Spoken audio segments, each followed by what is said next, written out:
Hello food lovers. Coconut chutney, coconut sweets ತಿಂದು bore ಆಯಿತಾ? ಬನ್ನಿ ಮತ್ತೆ ನಮ್ಮ ಚಾನಲಲ್ಲಿ ನಾವಿವತ್ತು ಡಿಫ್ರೆಂಟಾಗಿ ಸೂಪರಾಗಿರುವಂತಹ ಕೋಕೋನಟ್ ರೈಸ್ ಹೇಗೆ ಮಾಡೋದು ಅಂತ ನೋಡೋಣ. ನಮ್ಮ ವಿಡಿಯೋನ ಕೊನೆ ತನಕ ಸ್ಕಿಪ್ ಮಾಡದೆ ನೋಡಿ, ನೀವು ಸೂಪರಾಗಿರುವಂತಹ ಕೋಕೋನಟ್ ರೈಸ್ನ ಪ್ರಿಪೇರ್ ಮಾಡ್ಕೊಳ್ಬೋದು. ನಾನು ನಿಮ್ಮ Lakshmi, welcome to Lakshmi recipes.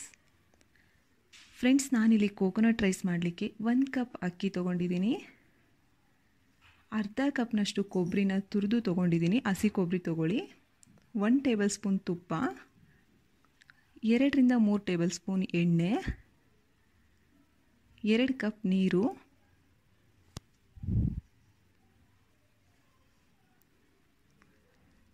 1 table spoon ಜೀರಿಗೆ, 1 ಟೇಬಲ್ ಸ್ಪೂನ್ ಸಾಸಿವೆ, ಅರ್ಧ ಟೇಬಲ್ ಸ್ಪೂನ್ ಕಡಲೆಬೇಳೆ, 1 ಟೇಬಲ್ ಸ್ಪೂನ್ ಉದ್ದಿನಬೇಳೆ, ಒಂದು 10 ಗೋಡಂಬಿ, ರುಚಿಗೆ ತಕ್ಕಷ್ಟು ಉಪ್ಪು, ಸ್ವಲ್ಪ ಕರಿಬೇವಿನ ಸೊಪ್ಪು, ಒಂದು 4 ಮೆಣಸಿನ್ಕಾಯಿನ ಈ ರೀತಿಯಾಗಿ ಕಟ್ ಮಾಡ್ಕೊಂಡಿದ್ದೀನಿ, ಒಂದು 2 ಟೇಬಲ್ ಸ್ಪೂನ್ ಕಡಲೆ ಬೀಜ, ಸ್ವಲ್ಪ ಕೊತ್ತಂಬರಿ ಸೊಪ್ಪು.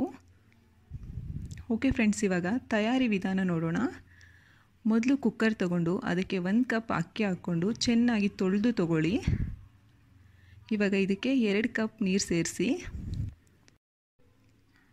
ಫ್ರೆಂಡ್ಸ್, ನಾನಿಲ್ಲಿ ಅರ್ಧ ಟೇಬಲ್ ಸ್ಪೂನ್ ಎಣ್ಣೆ ಸೇರಿಸ್ಕೊಳ್ತಿದ್ದೀನಿ. ಎಣ್ಣೆ ಸೇರಿಸ್ಕೊಳ್ಳೋದ್ರಿಂದ ಅನ್ನ ಉದ್ರುದ್ರಾಗಿ ಬರುತ್ತೆ ಹಾಗೂ ಶೈನಿಂಗ್ ಆಗಿರುತ್ತೆ.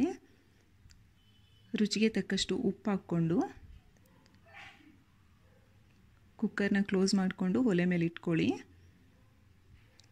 ಫ್ರೆಂಡ್ಸ್, ನೀವು ಇದನ್ನ 2 ವಿಷಲ್ ಕೂಗಿಸ್ಕೊಳ್ಳಿ ಸಾಕು. 2 ವಿಷಲ್ ಬಂದ ತಕ್ಷಣ ಸ್ಟವ್ ಆಫ್ ಮಾಡಿ ಪಕ್ಕಕ್ಕೆ ಇಟ್ಕೊಳ್ಳಿ.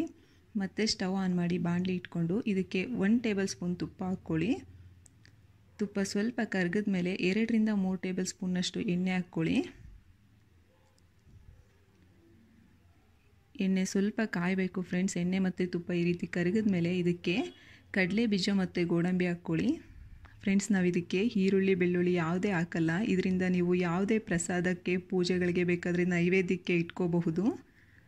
ನೋಡಿ ಫ್ರೆಂಡ್ಸ್, ಈ ರೀತಿ ಫ್ರೈ ಆದಮೇಲೆ ಇದನ್ನು ತೆಗೆದು ಪಕ್ಕಕ್ಕೆ ಇಟ್ಕೊಳ್ಳಿ. ಇವಾಗ ಇದಕ್ಕೆ ಸಾಸಿವೆ ಮತ್ತು ಜೀರಿಗೆನ ಹಾಕಿ ಒಂದು ಸ್ವಲ್ಪ ಚಿಟಪಟ ಅಂದಮೇಲೆ ಉದ್ದಿನಬೇಳೆ ಮತ್ತು ಕಡಲೆಬೇಳೆ ಹಾಕ್ಕೊಳ್ಳಿ. ಹಾಗೆ ಕರಿಬೇವಿನ ಸೊಪ್ಪು ಕೂಡ ಹಾಕ್ಕೊಂಡು ಒಂದು ಸಲ ಚೆನ್ನಾಗಿ ಕಲಿಸ್ಕೊಳ್ಳಿ. ಫ್ರೆಂಡ್ಸ್, ನೀವು ಇದನ್ನೆಲ್ಲ ಮೀಡಿಯಮ್ ಫ್ಲೇಮ್ನಲ್ಲೇ ಮಾಡ್ಕೊಳ್ಳಿ, ಇಲ್ಲಾಂದರೆ ಸೀದೋಗ್ಬಿಡುತ್ತೆ. ಇವಾಗ ಮೊದಲೇ ಕಟ್ ಮಾಡ್ಕೊಂಡಂತಹ ಮೆಣಸಿನ್ಕಾಯಿನ ಹಾಕ್ಕೊಂಡು ಅದನ್ನು ಕೂಡ ಒಂದು ಸಲ ಕಲಿಸ್ಕೊಳ್ಳಿ. ಹಾಗೆ ಕೊಬ್ಬರಿ ಸೇರಿಸ್ಕೊಳ್ಳಿ. ಇದನ್ನು ಒಂದು 30 ಸೆಕೆಂಡ್ಸ್ ಬೇಯಿಸ್ಕೊಳ್ಳಿ ಸಾಕು. ಫ್ರೈ ಆಗಿಬಿಡುತ್ತೆ ಇದು ಬೇಗ. ನೋಡಿ ಫ್ರೆಂಡ್ಸ್, ಅನ್ನ ಈ ರೀತಿಯಾಗಿ ಆಗಿದೆ. ಇವಾಗ ಇದನ್ನ ಒಂದು ಸಲ ಕೆಳಗಳಿಂದ ನೀಟಾಗಿ ಕಲಿಸ್ಕೊಳ್ಳಿ. ಉದುರುದ್ರಾಗಿ ಚೆನ್ನಾಗಿರುತ್ತೆ. ಇದನ್ನು ಸೇರಿಸ್ಕೊಂಡು ಫ್ರೆಂಡ್ಸ್ ಮೀಡಿಯಮ್ ಫ್ಲೇಮ್ನಲ್ಲಿ ಒಂದು 30 ಸೆಕೆಂಡ್ಸ್ ಕಲಿಸ್ಕೊಂಡು ಸ್ಟವ್ನ ಆಫ್ ಮಾಡ್ಕೊಂಬಿಡಿ. ಇವಾಗ ಇದಕ್ಕೆ ಫ್ಲೇವರ್ಗೋಸ್ಕರ ಸ್ವಲ್ಪ ಕೊತ್ತಂಬರಿ ಸೊಪ್ಪು ಹಾಕಿ ಒಂದು ಸಲ ನೀಟಾಗಿ ಕಲಿಸ್ಕೊಂಡು ಮೊದಲೇ ತೆಗೆದಿಟ್ಟಂತಹ ಗೋಡಂಬಿ ಮತ್ತು ಕಡಲೆ ಬೀಜನ ಹಾಕಿ ಮತ್ತೆ ಒಂದು ಸಲ ನೀಟಾಗಿ ಕಲಿಸ್ಕೊಳ್ಳಿ. ಇಷ್ಟೇ ಫ್ರೆಂಡ್ಸ್, ಕೋಕೋನಟ್ ರೈಸ್ ರೆಡಿ. ನೀವು ಇದನ್ನು ಪ್ರಸಾದಕ್ಕೆ, ಲಂಚ್ ಬಾಕ್ಸ್ಗೆ, ಟಿಫಿನ್ಗೆ ಯಾವುದಕ್ಕೆ ಬೇಕಾದರೂ ಪ್ರಿಪೇರ್ ಮಾಡ್ಕೊಳ್ಳಿ. ಎಲ್ಲದಕ್ಕೂ ಪರ್ಫೆಕ್ಟಾಗಿರುತ್ತೆ. ಈ ವಿಡಿಯೋ ಇಷ್ಟ ಆದರೆ ಲೈಕ್ ಮಾಡಿ. ಮತ್ತಷ್ಟು ಹೊಸ ವಿಡಿಯೋಗಾಗಿ ಸಬ್ಸ್ಕ್ರೈಬ್ ಮಾಡಿ. ನಮ್ಮ ವಿಡಿಯೋ ನೋಟಿಫಿಕೇಷನ್ಗಾಗಿ ಪಕ್ಕದಲ್ಲಿರೋ ಬೆಲ್ ಐಕನ್ನ ಒತ್ತಿ.